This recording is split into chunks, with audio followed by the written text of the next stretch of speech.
Isang American citizen ang na-in-love sa isang Pinay at nakilala niya lang naman ito sa isang dating site. Matapos ngang maubos ang pera at pumunta sa Pilipinas, itong si Kuya Kano or si American guy ay iniwanan na ito sa ere at para bang hindi niya na ito kilala. Kaya naman, itong si Kuya Kano ay naging homeless at nanghihingi na lamang ng pagkain. Kawawa ito si Kuya. So ngayon, panoorin natin ang buong video. Kung bago ka pa lamang sa aking YouTube channel at kung gusto mo ng mga ganitong content na may kasabay kayo sa panonood, subscribe nyo na ako. This is Boy Sausaw, ang sawsawero sa issue ng iba. Shoutout muna sa may-ari ng video na to, walang iba kundi si Daddy Frankie na may pamagat na foreigner na nagmahal ng Pinay. Bakit humantong sa ganito ang buhay sa Pinas nang hihingi na lang? Eto si Daddy Frankie, sa mga hindi po nakakaalam ay isa po itong charity vlogger na tumutulong sa mga kagaya ni Kuya na homeless. So wag na nating patagalin pa. Let's go, simulan na natin.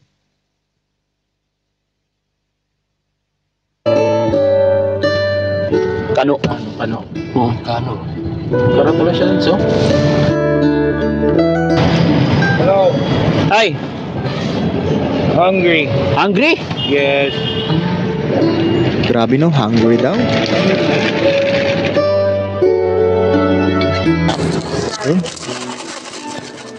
Why you go in a Philippines? I met a woman that I've been dating online. Yung mga kagaya nito, ng mga gold digger dyan, ng mga kababayan, huwag nyo namang sirain ang imahe ng bansang Pilipinas, yung mga kagayang Filipina na ang hangad talaga ay totoong pagmamahal at gwapo yung mga hinahanap nila. At sabihin na natin na gusto nila talagang umangat sa buhay. Pero kapag gaganitong wala ng pera, makonsensya naman kayo. Hindi nyo hahayaan nyo na lang etong si Kuya na magpagalagala, maging homeless matapos maubos yung pera. Makonsensya naman kayo mga ate, maawa naman kayo, may damdamin din sila, may puso din sila. Grabe naman kayo. So tuloy natin. She said she had to go to the bathroom. She said, I'll be back. I'll see her. Gone. Grabe, iniwanan na siya, iyak siya. Sanay, magbibigay ako ng konting tulong, pero sana hindi ito yung huling pagtatagpo natin. Really? Yes, sir.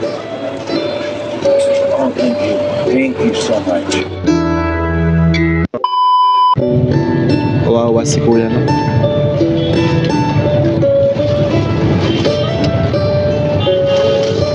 May ano? Kano? Kano? Oo, Kano. Para pala siya dun, so? Ano nakasulat? Hungry? Hi, sir! Hello. Hi! Hungry?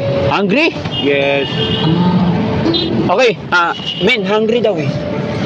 Pakainin natin, total hindi pa naman tayo kumakain, di ba? Yun. You want to eat?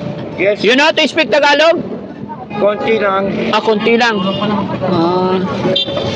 You want to eat together? Okay. Okay, you join. Okay. Only you? I don't know where she went. Are you right? Where? Ayan, sige. Ayan mga kababayan, may Kuya Kano tayo na daanan dito. May placard na hungry daw. So, hindi pa kumakain ang team. Kaya isama natin sila pakainin. Grabe. Eto, bago natin magpatuloy itong ate na naglalakad papunta sa kanilang sasakyan, siya na po yung bagong asawa ni Kuya Kano. At ito pong ate, siya po yung nag-survive para magkaroon ng pagkain, may makasama sa buhay. Kasi ito si ate ay pareho silang homeless. Okay? Siya po yung nag-adapt. No? Kasi hanga-hanga ako dito kay ate. Kasi alam niyo kung bakit? Sa oras ng walang kapera-pera itong si Kuya Kano, ay talagang tinulungan niya pa rin ito. Minahal niya pa rin ito. Unlike dun sa una, okay, baka magkalito kayo ha, kasi hindi ito yung nakilala niya sa dating site. Yung una kasi nakilala niya sa dating site, yung kakasabi ko lang kanina, iniwan siya matapos maubos yung pera. Pero itong si ate, naging sila kahit wala siyang pera. Di ba nakakabilib? Tuloy natin. Baka malito kayo, baka sabihin nyo ito yung nakilala niya sa online Sige, ma'am. dating site. Asawa niyo po? Oo. Sige, sige. Hindi pa raw kumakain eh. Traffic. Okay, sige. Okay. Sige, kausapin mo dyan, Mon. Ikaw nandyan eh. Why are you here? What happened? What's your name? James. James. How about your wife? What's your name? Paano ba tayo? Marunong siya tayo mag-Tagalog? Konti. Konti. Pero nakakaintindi siya. Konti din. Konti din. Pero ayaw nang magsalita kasi pinagtatawan na siya. Okay.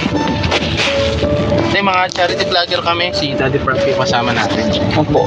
Ay, kumusta po? Kumusta kayo? Hello. Mabuti. What do you say? Vlogger. Blogger. Oh, you do videos. Ay, yes po. Okay. It's okay. It's okay. We take a video.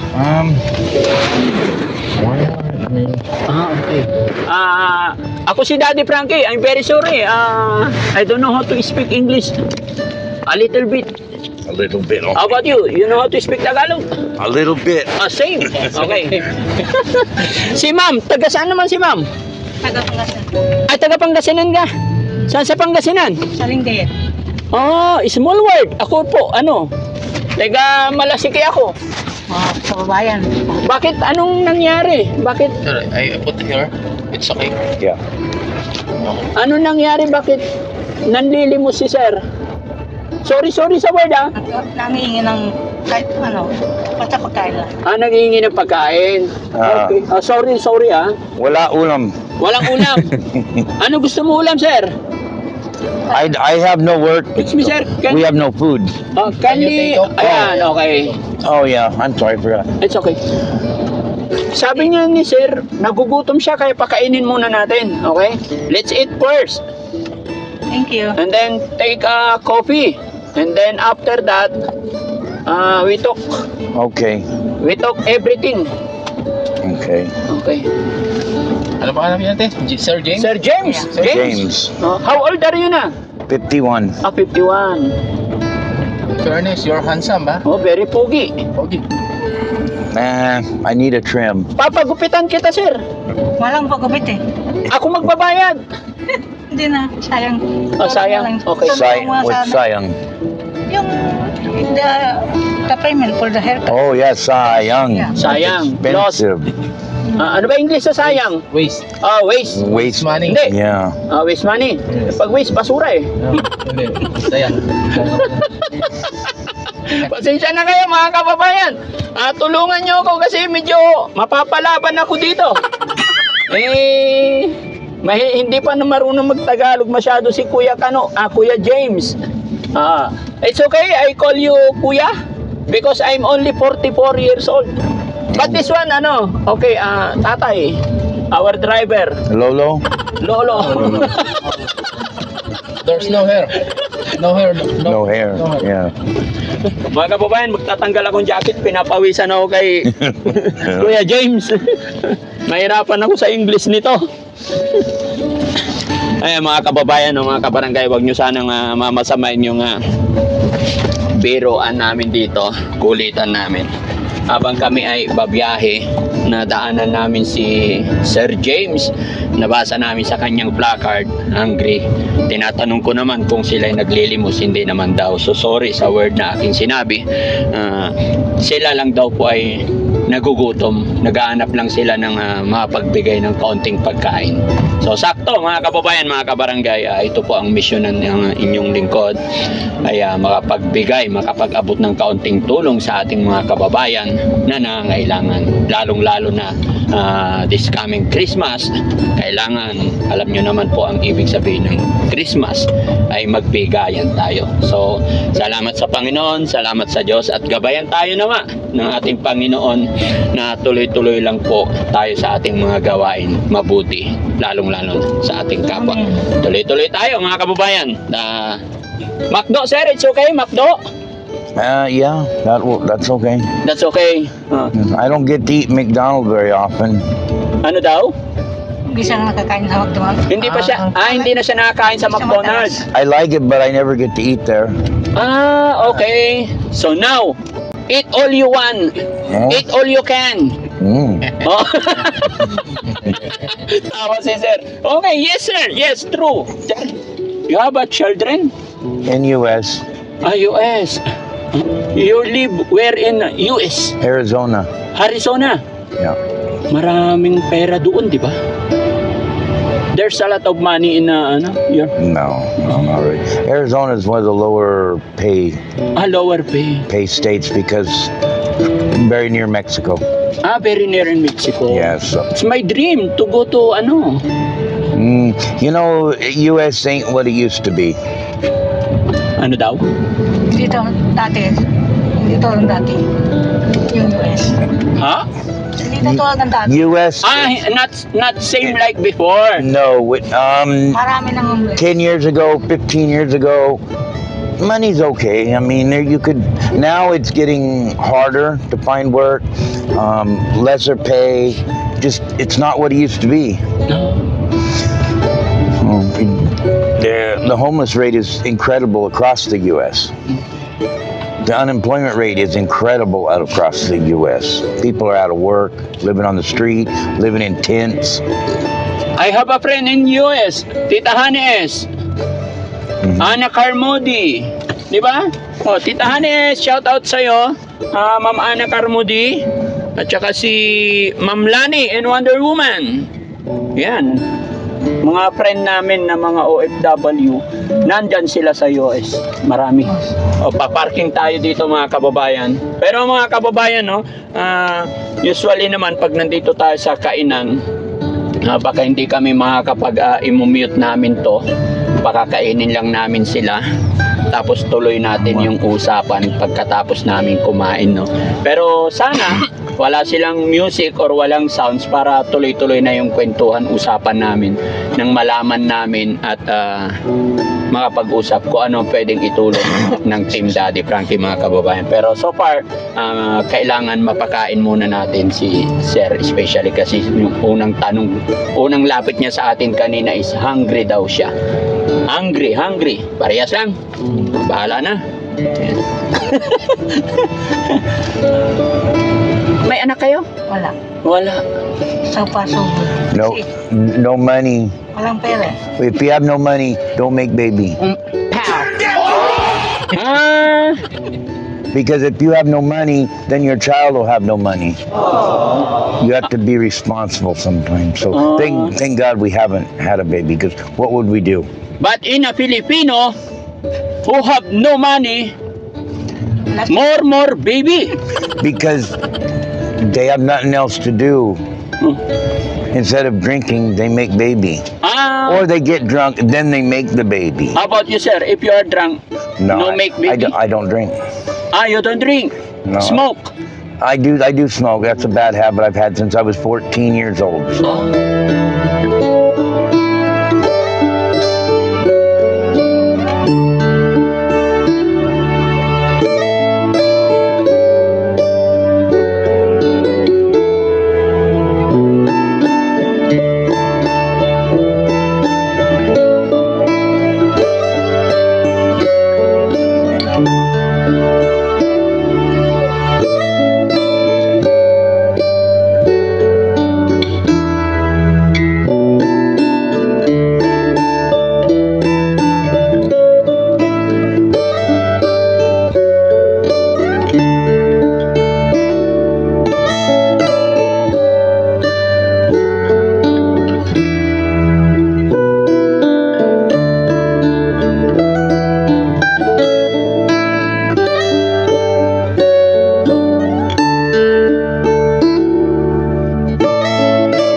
moments later. Ano yung pangalan ni nanay? Laila. Po? Laila. Laila? Nanay Laila. Nasambit mo sa akin kanina, taga Pangasinan ka, di ba? Ayan, small word kasi ako taga Pangasinan din. Ayan. So mga kababayan mo, mga kabarangay, sila po yung nadaanan natin doon. So sabi ni Sir, problema niya, hungry daw siya. So napakain na natin siya. So sa ngayon, interviewin natin, alamin natin kung ano ang nangyari. Kasi hingid sa kaalaman natin mga Pinoy, no? Pag nakakita tayo ng kano, American, mapera. Pero nagulat nga po ang inyong lingkod mga kababayan, bakit nakita namin sila naghihirap, nangingi ng pagkain. So, Nay, kung hindi mo mamasamayin, okay lang ba na ikwento nyo sa amin, ikwento nyo ni Sir, kung ano nangyari from the start, at okay lang din po ba na itong video natin na to i-upload namin sa YouTube? Okay lang, salamat ng marami, no? Okay, paano nga ba nangyari? Kailan, anong nangyari? Paano nga nagsimula? When you start Sir, coming here. I have some question. Yes. Mahirap eh. I don't know how to speak English, but sorry try to understand me. Okay. Okay. How long you stay in the Philippines? It's approximately 10 years now. 10 years. Yeah, almost. Why you go in the Philippines? A woman I was online dating with, I had met on a dating app. Yeah. In contact with her for 8 to 10 months. Okay. And I decided I was going to come and meet her. You know, I would send a little help to her now and then when I had a little extra. And then once I got my passport, I came. I arrived on the just before New Year, right after Christmas, and met the woman that I'd been dating online. I was with her for a couple months. Found out she had a husband. What is your work before? I owned Viper Plumbing in Mesa, Arizona. In 10 years, sir, where you stay in the Philippines? I've been in a few places in the Philippines. Where? When I first got here, the woman I met, we went to Nueva Ecija. Nueva Ecija. Yeah, so I was there for a couple months. Okay. And that's when I found out she had a husband. I had issues with my business in U.S. With the guy who's supposed to be managing it, kind of a partner in the business, and my ATM cards, everything just stopped working. And so that made it really tough on me. That left me kind of stuck here because I had no more financial, nothing else coming in. But let me kind of back up a little bit. Before that even happened, the woman, when I found out she had a husband, was when her son ended up being in the hospital, and she had to show her ID, and the ID did not match her real name, the name that she had given me. Her surname was not what the rest of her family was. Her surname was her married name, same as her son's name. Because I knew she had kids, but she said she had kids but was never married. That was not good. And because I found out that she was married, I think the family just didn't want me in that town anymore. So the next day, we were in Manila. And she left me stranded at a park. She just disappeared. No? Yeah. Luneta Park. She said she had to go to the bathroom. She said, I'll be back. I'll see her. Gone. She's gone. So I was just like stuck there. I rented a room, and then the next day I went back out and I went back over to the park. You know, where she at. I had And then I had some people try to steal my luggage. You know, it destroyed my suitcase, ripped the wheels off of it. They're trying to steal my bag. And it had my backpack in my suitcase also, which would have my passport, everything in there. And they were trying to steal from me. And the security guards around, nobody wanted to do anything. I couldn't believe it. But a barangay, someone from a barangay found out, took us into the barangay, and they're claiming that that's their backpack, or not the backpack, their suitcase, and I'm trying to steal it from them. And there was a man and a woman. They're like, no, that's ours. He's trying to take it. And they were listening to him. I couldn't believe what was happening. I'm like, no, that is mine. And they're like, sorry, sir, they're claiming it to be them. I said, fine, open it up. My passport is in there.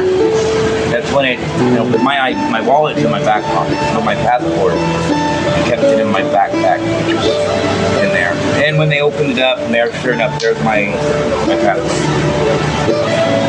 You know, they were trying to make a case that I was stealing their stuff. She remembers that suitcase. It was all destroyed. So I've had a rough, that was like, so I got screwed over by a woman. She had a husband, and then it wasn't good. Sir, excuse me, anong name ng babae? Girl, the girl. She said her name was Cheryl. Cheryl.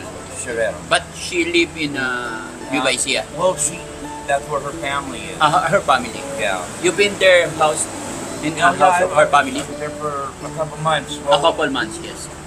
Well, I bought a motor. I bought a single motor. So we actually traveled around a lot during that 2 months. We were actually gone in, I can't remember, I don't remember if we were gone in, I think, Baler. Aurora Baler? It was along the sea, on the ocean. We stayed in a resort there. And then when we arrived back at the house is when her family said her son was in the hospital. So sa makatwid, naloko siya. Pero tanong ko, Nay, kayo naman, gaano nakatagal kayo? Ikaw naman tatanungin ko, Nay, para maging klaro. Paano mo siya nakilala at kailan kayo nag-start? Her name was, well, anyway, okay, she said her name was Cheryl Soro Matic. But the Matic part was, her actual married name was Temperon. That's when I seen her ID on the counter at the hospital. The one that she said she had lost. But she didn't. It was there. And her married name is Temperon. So, which matched the kid's last name. Na-meet ko siya after a year na nandito siya. What? Okay. Just asking me, what year I met you? Oh, well, I haven't even got to that part. Okay. Saan mo siya nakita, Nay? I was here a year before I met her. Sa Cartimar, Mabolo Street. Cartimar? I met her on Cartimar. It was called Mabolo Extension. Mabolo Extension. Yeah, which is no longer there. Now it's a parking garage and a market. Punta ko sa sister ko, doon ko siya na-meet. Na-meet. Nagkapalagayin ka ng loob. Tapos, ligawan niya akong 3 buwan. Naging kami na. Pero niligawan kaya 3 months. Paano kanya niligawan? Nung nakilala mo siya, may trabaho pa siya noon? Wala. Wala na siyang trabaho noon. Saan siya nakatira noon? Sa kaibigan niya. Kung ko sa kanya. Ayun, tumutulong sa kanya. Hanggang sa nagkapalagayan na kayo. Tapos nakaharap ng trabaho yung Takatak Boy. Takatak Boys. You know how to, Takatak Boys? Oh, I was a Takatak boy when I was old. Me when I was young. How would you, paano niya binibenta yung kanyang okay, I started doing that. I was just collecting calaco. Kalakal I was a calaco boy. I would roam all around during the day, getting forks, spoons, Oo. cups, bottles, any cleaning up the people would be like, Oh, yeah, couldn't yeah. believe American picking up. Yeah, that's why. Di ba? Oh, English speaking na ako, mga kababayan. But where my friends were, so I met some people and they let me stay in their garage. Oh. It was right next to a junk shop. Oh. Anyway, that's what I was doing, and I met Lila, and she gave me capital. We bought a pack of Marlboro, a pack of Red Lights, and Fortune, Oh. and was Mighty. Mighty. I just started with them 4 packs, and I sold and back then it was like 27 pesos for a pack of yeah, and 47 for a pack of Marlboro. And you sell the Marlboro for 5 pesos, 5 pesos. So 1 pack turned into 2 packs, and before you know it, I had a whole bunch. And I did that for a while until her sister gave us her card to sell Show Mine. Show my rice. And so then I sold my cigarettes and Show My Rice. Show me. Right there in front of Cartimars. I came here for a woman who wasn't true to me. She loved my money. Okay. And when I had 0 money at all, and I had nowhere to live, I met this one. That's when I knew that this was love. It was real. She didn't care about my money because I didn't have any. Ma'am Laila, I Laila. love you even no money. Lila, I didn't save a Filipina. A Filipina saved me. Okay. Because That's why sometime not all same, right? Yeah. Pasensya na kayo mga kababayan, nahihirapan ako. Pero sabi niya, 'di ba? Nagkaloko-loko siya because of Pilipina. Pero nag-save din sa kanya is Pilipina. So yun masasabi ko na hindi lahat. 'Di ba? Ma'am, may tanong ako sa iyo, ma'am. Bakit mo siya minahal? Anong nagustuhan mo sa kanya? Mabait siya. Mabait siya. Kahit wala siyang pera. Kasi lingit sa kalaman, 'di ba? Pag maraming pera. 'Di ba? Pero ba't ikaw, wala siyang pera, minahal mo siya? Awaran niya ko, pero na-develop. Na-develop. Wala kang anak. Wala. Talagang dalaga po ikaw na anong edad ka nung napunta sa kanya? 41. 41. yeah, we were 41. 41. Now we're 51. Oh yeah, so that's why 10 years. How much Well, you love? our anniversary is on the 14th February. February 14. Araw ng mga puso. So that'll be our 10 years. Oo. Sir, gaano mo siya kamahal?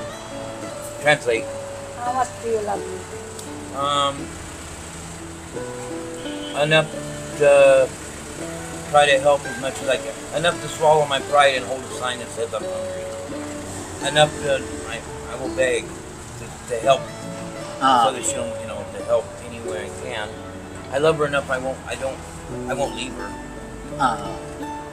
Anything happen? Yeah, we've already tried to go back home, and the embassy won't help. They said we're not financially obligated. I filled out all the paperwork, the contacts in U.S. My family, they're not going to help. I chose my destiny to come to the Philippines. So even if they would send me home, I wouldn't go because I can't take my wife with me. And I'm 51, she's 51. I don't want to go back to the U.S. to die alone, and I don't want to leave her here to die alone. Ayaw ka na niya iwanan. Yeah, we don't want to lose each other. So. Thank you so much, sir. Why are you crying na? Oh, she's sensitive. Sensitive.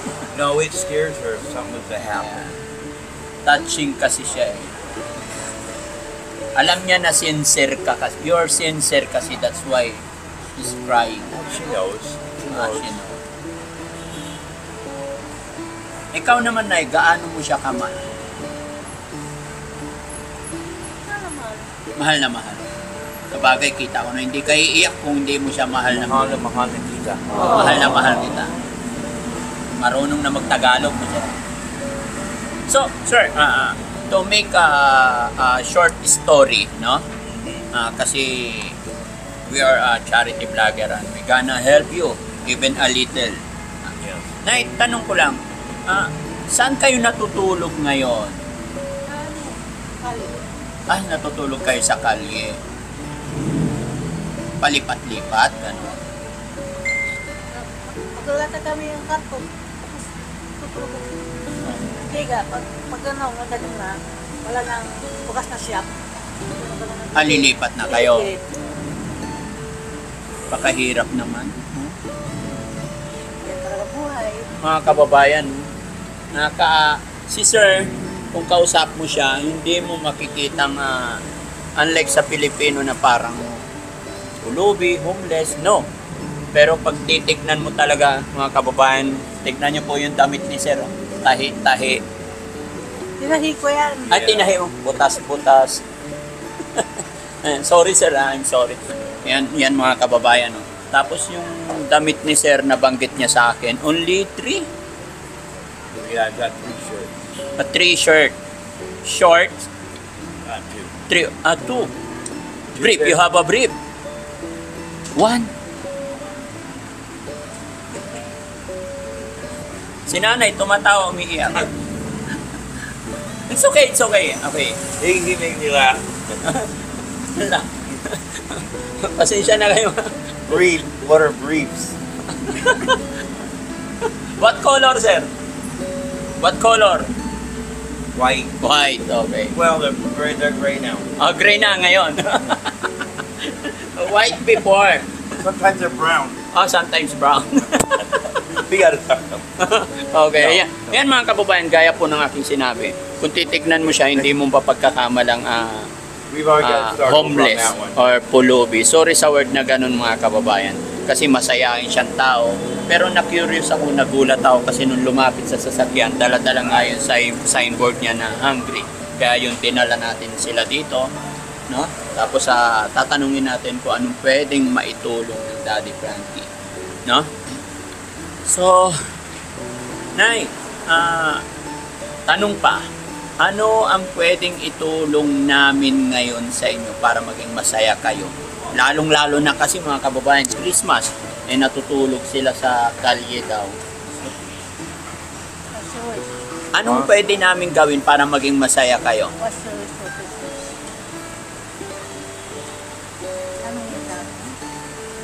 Just to be together. Just to be together. Ano daw? Basta magkasama rin kami. Oh, yes. Basta magkasama. Pero yung anong pwedeng itulong namin sa inyo Ano? para maging masaya kayo, even this Christmas. This Christmas is rough because she's not with her family. Oh. You know, right? Because we've been living in Lingayen in Pangasinan, so she's always with her family in the holidays. And this year, there's no impossible. There's no money. We have no money for that. So You want just me and her this year together for the holidays. You want money? You need money. Right. Food. This coming New Year, we gonna go in Pangasinan also, in Malasigi. Celebrate kami ng New Year sa Pangasinan. But this coming Christmas here in Makati. Pero syempre, nasa iyo yan na eh. Syempre, may mga gusto kayong gawin. Tsaka sana, alam ko naman na hindi ito yung last na pag-uusap natin. Kasi nga gusto ko ring makatulong. Pero gaya ng sinabi ni Sir, kasi ang iniisip kong tulong mga kababayan is para makabalik din sana sa kanyang country, sa kanyang lugar. Pero nabanggit na niya kanina, ayaw niyang bumalik kung hindi niya makakasama si nanay. Dahil sa nangyari daw sa kanya, hindi ko naman totally naintindihan na, gaya na sinasabi ko, ipagpaumanin ninyo mga kababayan, hindi ako nakakapag-English masyado pero nakakaintindi ako. Bumagsak daw siya because of Pilipina.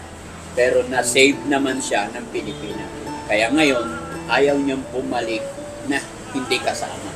So, that is very impossible daw kasi wala yung mga papeles niya, pati ikaw. So, mas gugustuhin daw nila talaga na magkasama na lang dito. Dahil kung pabalik doon, talagang malaking gastos, no? So, ang may tutulong lang namin ngayon, no? Magbigay siguro ng kaunting tulong financial. Pero, opo, pero hindi ito ang huling pagkikita natin. Hopefully, sana, para makapag-abot pa kami ng kahit kaunting tulong, no? Sanay, magbibigay ako ng kaunting tulong, pero sana hindi ito yung huling pagtatagpo natin. Kung sakasakali na, saan ko kayo pwedeng mahanap ulit? Saan ba kayo naglalagi? Doon kung saan ko kayo nakita kanina. Oh, sige. Pagka pupuntahan ko ulit kayo doon. Sige na.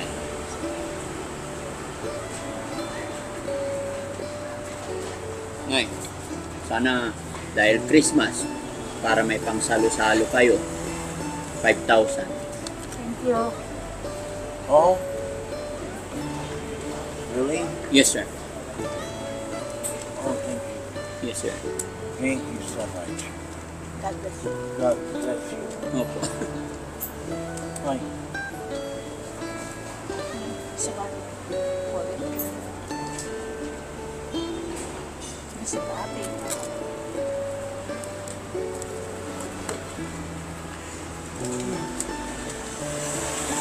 I don't know what else to say. Thank you. Salamat. Sana maging masaya kayo this coming Christmas. Ang bili yung amon.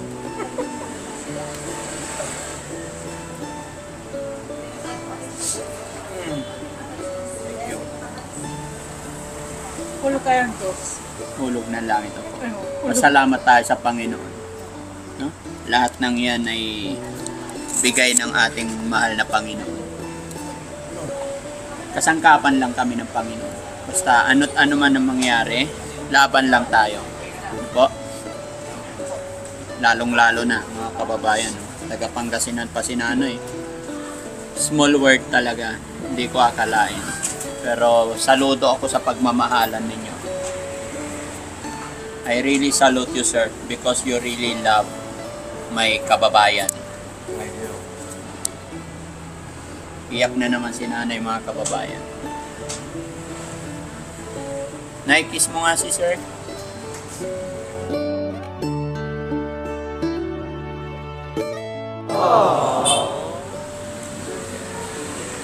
Sige, no? Ingat kayo, ha? Sana magkita. Yan, pagka hanapin ko kayo ulit para mapag-abot. Kasi kung gusto nyo, halimbawa, gusto mong pumasyal ng family mo, pwede kayong sumabay sa akin. This coming, sa 31, uuwi kami ng Pangasinan lahat. Oo. Baka makauwi kami. Uwi rin kayo. Kasi may pera na. Save nyo yung money nyo, ingat, no? Pamasahe. Okay. Sa enjoy.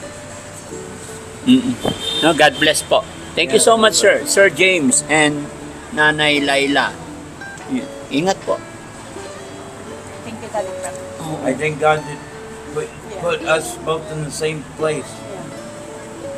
So Sir, we met, you know. Sir, you have some message to your family in the US? Maybe, I don't know. After me and my wife in US got divorced, my 3 daughters pretty much figure I abandoned them. I just left them. I still have communication with my son though. Anyway, to Janelle, Lisa, and Stephanie, I do still love you all. And to my son Daniel, I love you.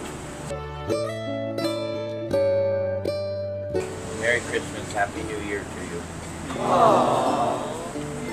Mga kababayan, parang napakahirap, napakasakit sa damdamin na may anak ka, may pamilya ka. Kaya nang sinabi parang inabandon siya, napakasakit isipin, no, lalo na Christmas. No? Napakahirap talaga. So, hindi natin alam kung ano pa talaga ang mga reason, simula. No? Kaya hindi tayo pwedeng mag-judge or what. Basta ang gusto lang gawin ni Daddy Frankie sa araw na ito, sa panahon na to, makapag-abot man lang ng kaunting tulong sa ating mga kababayan na nahihirapan, lalong-lalo na sa Christmas na ito. So sana sa araw na ito mga kababayan, nakapagpasaya na naman tayo, kagaya ni nanay at si tatay. So God bless po sa atin lahat mga kababayan. At bago po matapos ang video ito, shoutout ko muna ang Team Rise Above, Tita Honey S, ayan, lahat ng kasamahan, Linlin Garrido, shoutout po sa inyo, Ma'am Lisa Liabres, Ma'am MC, at saka si Ma'am Maria Paz Ogoshi. Mabuhay po tayong lahat and God bless, magmahalan po tayo and Merry Christmas po sa atin lahat, mabuhay po tayo.